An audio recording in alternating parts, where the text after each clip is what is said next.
Peace to everyone. Long before the first word of Scripture was carved into stone or written on parchment, there was another book. A book written in a language that every person on earth could read, regardless of their tongue. It is a story told in light, stretching across the infinite canvas of the night sky. When God spoke to Abraham, he didn't just give him a promise. He gave him a visual aid.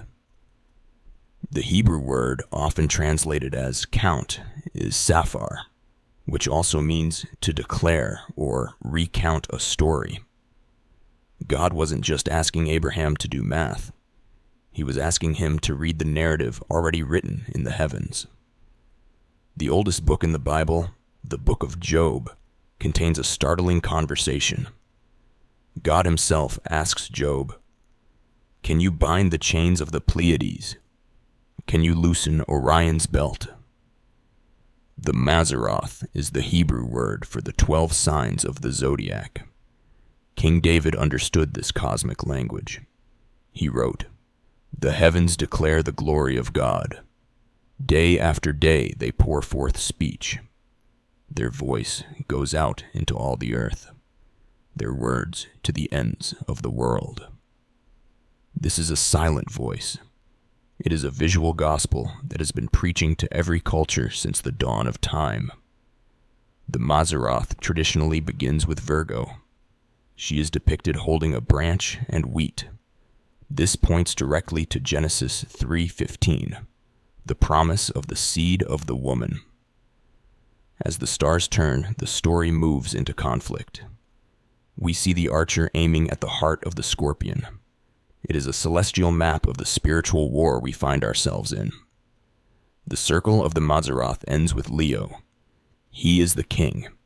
He represents the lion of the tribe of Judah. The narrative that began with a humble birth in Virgo ends with a triumphant king in Leo. The heavens tell the entire story of Jesus, from his first breath to his final victory, all before a single prophet ever picked up a pen. For centuries, we have depicted the wise men as simple travelers following a magical light, but history tells a different story.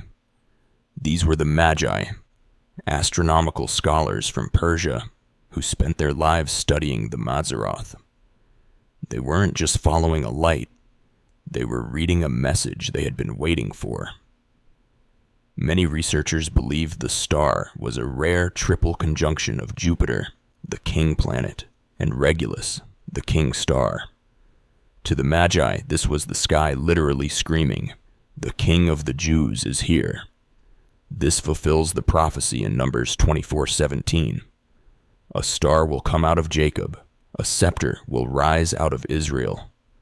Critics ask, how can a star lead you to a specific house? The answer lies in retrograde motion. As Earth passes another planet, that planet appears to slow down, stop, and reverse in the sky. To the Magi watching from Jerusalem, the celestial king stood still directly over the small town of Bethlehem. Jesus told us that in the end of the age, there would be signs in the sun, moon, and stars. God has used the Mazzaroth for the past, but he is also using it for the future.